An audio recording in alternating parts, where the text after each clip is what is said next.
What up gang Malaysia, Indonesia, Singapura, Brunei. Assalamualaikum, it's your boy Kimi Skoverto and welcome back to my channel yang semestinya hanya akan borakkan berkenaan dengan One Piece. Alright guys, dalam video kita pada kali ini aku akan kongsikan dengan kalian semua chapter review terbaru dan terkini, iaitu chapter review yang ke-1071 manga One Piece. Yes, korang memang betul, memang sepatutnya minggu ini manga akan merehat. Namun alangkah terkejutnya aku apabila pada hari Khamis malam Jumaat TCB Scan telah pun mengeluarkan chapter yang ke-1071 low quality punya version, dan menurut TCB Scan juga hanya gambar panel-panel chapter tersebut sahaja yang berada pada tahap yang low quality, sedangkan translationnya adalah sama dengan chapter yang ke-1071 yang sebenar. Maka aku terus menghasilkan video ini untuk kalian agar kita semua tidak ketinggalan dengan perkembangan terbaru dan terkini manga One Piece. Tapi sebelum tu macam biasalah, jom kita recap sikit what happened in the last chapter. Dalam chapter yang ke-1070 yang bertajuk The Strongest Form of Humanity yang lepas, kita telah melihat sambungan pertarungan bagi Luffy dan Lucci yang masing-masing berada dalam mode awakening mereka. Kemudian Sentomaru yang berada dalam keadaan yang separa sedar menyebabkan Seraphim masih lagi menyerang kumpulan CP0. Pada saat Vegapunk menerangkan tentang rahsia Artificial Devil Fruits, as Snake telah pun menunjukkan jalan kepada kumpulan Luffy untuk menuju ke Labo Phase, dan Bonnie telah pun kembali tersedar dalam perjalanan menuju ke Labo Phase. Walau bagaimanapun, Sentomaru akhirnya telah pun pengsan pada penghujung chapter menyebabkan CP0 mampu untuk mengawal Seraphim. Kizaru pula sedang berada dalam perjalanan menuju ke Egghead Island bersama dengan sebanyak mungkin kapal perang yang dimiliki oleh Marine untuk berhadapan dengan Vegapunk dan Mugiwara Pirates. So nak tahu what happened in this chapter? So jom, let's proceed with the content. Tapi sebelum itu, kepada korang yang belum lagi subscribe, jangan lupa untuk subscribe dan menekan bell notification button supaya korang tak ketinggalan video-video dari aku. Dapatkan brownies cookies homemade di Shopee, produk terkini dari aku. Hantarkan video-video review anime korang ke email kimiskoverto@gmail.com sekiranya korang berminat untuk sertai speaker-speaker di channel Skoverto Anime. Follow TikTok Kimi Skoverto untuk mendengarkan fakta-fakta pendek dari aku. Ayo kita jadikan channel ini setandai dengan channel-channel curi yang ada di seluruh dunia. Say with me guys, Ikuzo Yarodamo. Kisah seorang anak yang duka nestapa karena ibunya batu. Dalam cover page chapter pada kali ini, kita dapat melihat sebuah color spread yang menunjukkan Uta yang sedang bersama-sama dengan Mugiwara Pirates. Tajuk bagi chapter yang ke-1071 ini berjudul A Hero's Offensive. Membuka tirai chapter pada kali ini, kita ditunjukkan dengan panel Kuma yang sedang meluncur laju di udara. Pada panel yang seterusnya pula, kita ditunjukkan dengan satu zoom out panel yang menunjukkan Kuma sedang meluncur laju ke arah sebuah pangkalan yang mempunyai simbol World Government yang besar tertera pada dinding di pangkalan tersebut. Kemudian pada panel yang seterusnya, kita ditunjukkan dengan satu zoom out panel yang menunjukkan Kuma yang sedang ada di udara betul-betul di hadapan logo World Government itu telah pun meletup dengan tiba-tibanya sambil narrator memberitahu kepada kita bahawa tempat tersebut adalah the Red Port, the base of Red Line. Akibat daripada letupan tersebut, Kuma telah pun terhempas di Red Port tersebut. Orang ramai yang mula menyadari bahawa objek yang telah terhempas itu adalah Bartholomew Kuma mula menjadi cemas dan tertanya-tanya apa yang Kuma lakukan di sini. Bukankah dia sepatutnya menjadi invisible slave kepada Celestial Dragon? Kemudian panel menunjukkan kepada kita Kuma yang mula sedarkan diri sambil pengawal di sana memaklumkan bahawa Kuma kini berada di section of the Northeast District. Kuma kemudiannya telah berdiri sekaligus menyebabkan orang ramai bertambah panik. Pengawal yang berada di sana memaklumkan kepada orang ramai bahawa Bartholomew Kuma yang merupakan seorang former Shichibukai baru sahaja muncul di Bondola Gate. Kemudian sambil panel menunjukkan wajah Kuma yang sedang mendongak ke atas, pengawal di sana mengarahkan agar semua Marine yang ada berhampiran kawasan tersebut dikerahkan ke sana, dan orang ramai pula dinasihati agar segera meninggalkan tempat tersebut memandangkan situasi sekarang dilihat sangatlah berbahaya. Pada panel yang seterusnya pula, sambil menunjukkan Kuma yang sedang berdiri di hadapan Red Line sambil merenung ke arah simbol World Government yang terdapat pada dinding tersebut. Pengawal memberitahu orang ramai bahawa Kuma adalah seorang lelaki yang langsung tidak mempunyai secebis sifat berperi kemanusiaan. Dia mungkin berkhidmat untuk Celestial Dragons, akan tetapi tujuan dan programmingnya pada saat ini adalah tidak diketahui, dan orang ramai dinasihati agar tidak menghampiri Kuma. Panel kemudiannya telah beralih ke arah Egghead Island yang menunjukkan satu zoom out panel bagi Labo Phase sambil Lucci mengarahkan ejen-ejen CP0 agar semua jalan keluar yang ada bagi Luffy dan Vegapunk dari pulau tersebut segera dikunci, dan Lucci juga turut mengarahkan mereka semua untuk menghapuskan semua kapal yang berada di sana sekiranya perlu. Ejen-ejen kemudian telah pun menerima arahan daripada Lucci itu. Pada panel yang seterusnya pula, Lucci mengatakan bahawa sekalipun mereka mampu untuk mengawal Seraphim, bagaimana mungkin mereka nak mengeluarkan Luffy dan yang lainnya? Frontier Dome ini merupakan satu gangguan yang besar bagi mereka.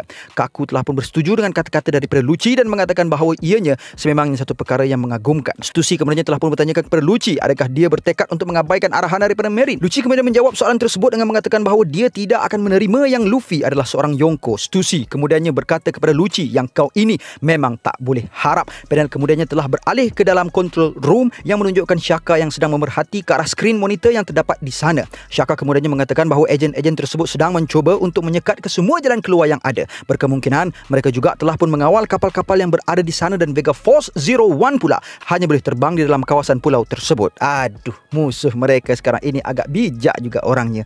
Kemudian pada panel yang seterusnya kita dapat melihat Vegapunk yang asli bersama dengan 5 lagi satelitnya berada dalam satu baris yang mana Vegapunk mengatakan bahawa nampak gayanya CP0 tak akan membiarkan mereka keluar tanpa berlawan. Lilis kemudian menjawab bahawa perkara tersebut sangatlah perfect dan maksudnya sekarang mereka perlu menuntut bela atas apa yang telah berlaku kepada Atlas dan Lilis sangatlah bersemangat untuk melakukan hal tersebut. Pythagoras kemudian mengatakan kepada Lilith bahawa mereka tak perlu untuk berbuat demikian kerana CP0 tidak mampu untuk naik ke atas sini. Shaka kemudian mengatakan kepada Lilith bahawa sekiranya apa yang difikirkan oleh Lilith hanyalah untuk menyerang secara mengkhinzir buta, maka lebih baik Lilith lupakan sahaja rancangan tersebut. York yang sedang melahap dengan banyaknya pula bertanyakan apakah yang sedang berlaku, adakah ianya sesuatu yang menarik. Edison pula telah pun mendapat idea untuk menghasilkan satu ciptaan yang baharu. Pada panel yang seterusnya pula Lilith bertanya kenapa mereka tidak boleh nak membalas dendam kepada ejen CP0 sedangkan ejen-ejen tersebut sedang cuba untuk membunuh mereka. Shaka kemudiannya mengatakan kepada Lilith bahawa melawan bukanlah objektif mereka dan objektif sebenar mereka adalah untuk membenarkan Vegapunk yang asli untuk meloloskan diri sebagai satelit. Tugas mereka adalah untuk mengutamakan keselamatan Vegapunk melebihi segala-galanya. Kita mungkin boleh diganti, akan tetapi membiarkan kau membalas dendam akan menimbulkan lebih banyak masalah untuk kita.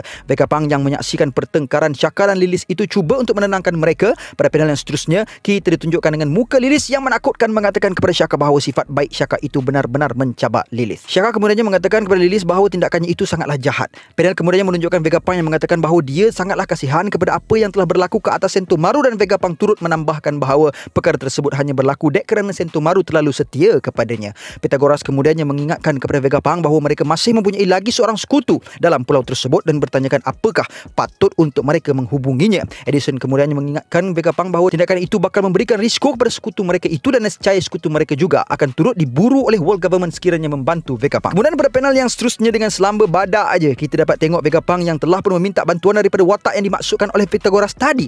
Even Pythagoras dengan Edison pun terkejut melihat tindakan Vegapunk yang tak tahu malu itu. Kemudian panel menunjukkan kepada kita siluet Dan Mushi sambil watak tersebut menjawab panggilan Vegapunk dengan berkata bahawa dia sudah pasti akan menyelamatkan Vegapunk dan dia sentiasa bersedia untuk arahan seperti ini. Pada panel yang seterusnya pula kita dapat tengok si Vegapunk melompat keriangan dan mengatakan kepada satelitnya bahawa sekutu mereka itu akan membantu mereka. Edison kemudiannya berkata bahawa meloloskan diri akan menjadi sangat mudah bagi mereka sekiranya mereka fokus dan memastikan CP0 sentiasa sibuk. Lagi-lagi dengan keadaan Vegapunk telah pun mengawal jalan ke kapal Straw Hats. Lilith kemudiannya berkata yang dia akan membawa mereka ke pelabuhan dengan bantuan Vega Force 01. Shaka telah pun membenarkan idea tersebut. Lepas tu Lilith tanya Shaka balik, siapa yang cakap kau yang jadi ketua?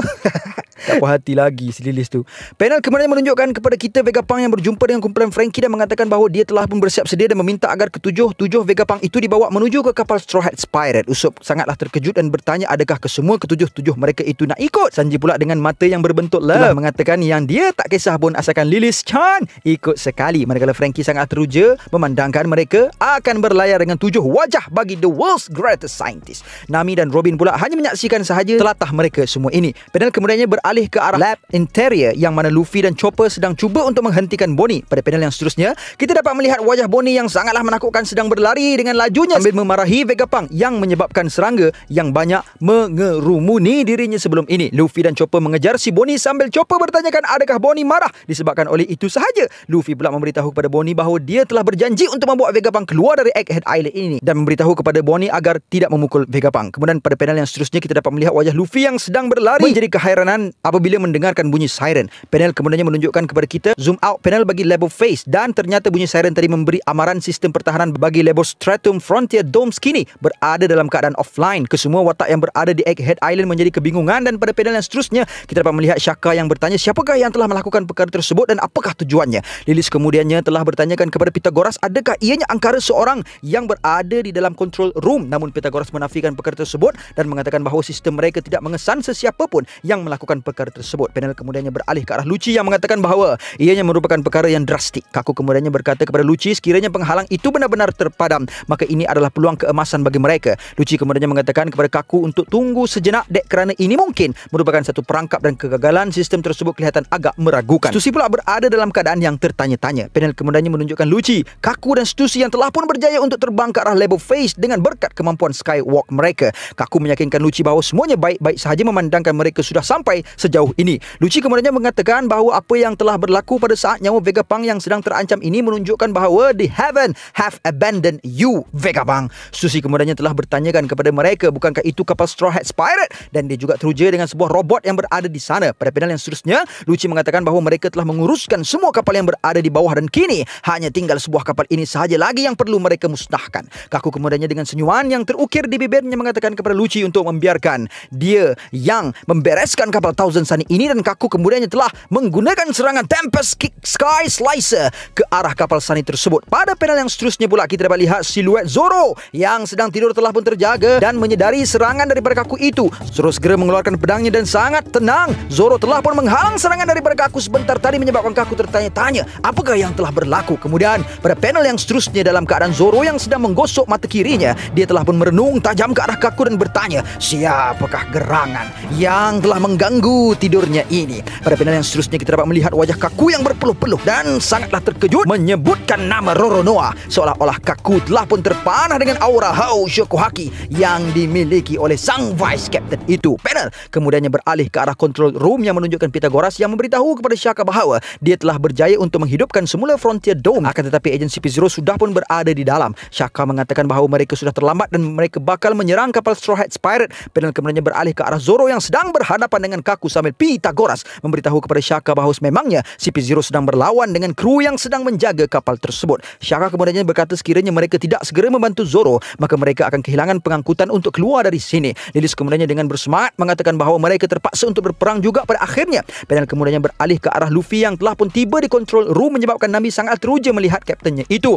Panel kemudian menunjukkan zoom out bagi control room itu sambil ada bubble yang tertulis Panel kemudiannya menunjukkan kepada kita Luffy yang bertanyakan kepada mereka semua adakah mereka perlu pergi sekarang. Tapi kan mereka semua baru je sampai kat sini. Come on, janganlah kalut sangat, kata Luffy. Usopp kemudian berkata yang dia juga ingin terus berada di sini, akan tetapi mereka tak boleh untuk melakukan hal sedemikian memandangkan ini adalah pulau milik kerajaan. Kau pun dah jumpa dengan si Rock Lucci tu kan. Chopper pula cakap yang bising betul dekat luar tu sekarang. Luffy kemudian mengatakan yang dia tahu benda tu, tapi jap, korang ada nampak Bonnie tak? Dia tu adalah seorang lanun perempuan dengan rambut yang panjang. Robin kemudian berkata memandangkan Luffy tanya pasal Bonnie, mana pula si Vegapunk? Kemudian Panel beralih ke arah Vegapunk yang sedang berlari daripada dikejar oleh Bonnie. Vegapunk merayu pada Bonnie agar berhenti memandangkan sekarang mereka mempunyai masa yang suntuk, dan Vegapunk mengatakan bahawa dia akan menjelaskan segala-galanya dan Bonnie perlu dengar dahulu. Namun Bonnie mengarahkan Vegapunk untuk diam. Pada panel yang seterusnya pula kita dapat lihat Vegapunk yang sedang terbang sambil Bonnie cuba untuk menyerangnya. Bonnie bertanyakan kepada Vegapunk adakah dia mampu untuk menukarkan ayah Bonnie kembali normal, ya atau tidak. Vegapunk kemudian menjawab tidak dan meminta maaf kepada Bonnie. Namun menurut Vegapunk ada sebab kenapa dia tidak boleh melakukan hal yang diminta oleh Bonnie itu. Panel kemudiannya telah beralih ke arah sebuah lautan di New World yang menunjukkan kapal milik Aegis Captain Kid sambil anak kapalnya menjadi sangat teruja apabila melihat seekor ikan yang mempunyai saiz yang lebih besar daripada ikan biasa dalam lautan tersebut. Kemudian kita ditunjukkan dengan panel Killer yang sedang membaca sehelai kertas. Panel kemudiannya menunjukkan keadaan di dalam kapal tersebut yang mana Killer telah pun mengejutkan Kid untuk bangun dan bertanya adakah mereka perlu untuk melihat keadaan di sekitar pulau ini. Kid kemudian berkata takkan benda macam tu pun kau nak tanya. Sejak bila aku pernah terlepas daripada menjelajahi sebuah pulau? Lalu Killer mengatakan kepada Kid bahawa dia tahu benda tu, tapi pulau ini berkemungkinan adalah rumah bagi bangsa gergasi. Kemudian panel yang seterusnya menunjukkan kepada kita wajah Kid yang sangat teruja mendengarkan Killer menyebut Elbaf, dan Kid bertanya Elbaf? Kemudian panel telah beralih ke arah G40 Naval Base yang menunjukkan zoom out panel bagi pengkalan tersebut dan terdapatnya perbualan yang mengatakan kau ni seorang yang membuat masalah, Vice Admiral Garp. Kita semua tengah nak menuju ke Egghead. Kita tak boleh simpan seorang pun ahli kita. Kemudian pada panel yang seterusnya kita ditunjukkan dengan Doll yang sedang bercakap melalui Denden Mushi sambil Garp mengatakan kepada Doll, janganlah macam tu Doll. Doll kemudian memberitahu kepada Garp bahawa ini bukannya satu gurauan. Kau nak pergi menyerang seorang Yonko tu. Kau dah bincang benda ni dengan pihak atasan ke belum? Kemudian panel menunjukkan Denden Mushi dengan muka Garp yang bertanya, kenapa pula aku nak kena bincang dengan diorang? Doll kemudian bertanya, dah berapa puluh tahun kau duduk dalam Marine dengan perangai macam ni? Garp kemudian telah tergelak dan mengatakan bahawa semuanya baik-baik sahaja. Tiada apa-apa yang perlu dirisaukan. Lagipun aku dah sampai kat sini dah pun. Vice Admiral kemudian bertanya kepada Garp, kau dah kenapa? Pada pilihan seterusnya kita dapat tengok kapal milik Monkey D. Garp yang telah pun sampai ke G14 Naval Base sambil Garp menjerit memanggil Helmeppo keluar dari sana. Marine-marine yang berada di pangkalan tersebut menjadi kebingungan mendengarkan jeritan daripada Garp itu dan bertanya, adakah ini satu serangan daripada Lanun?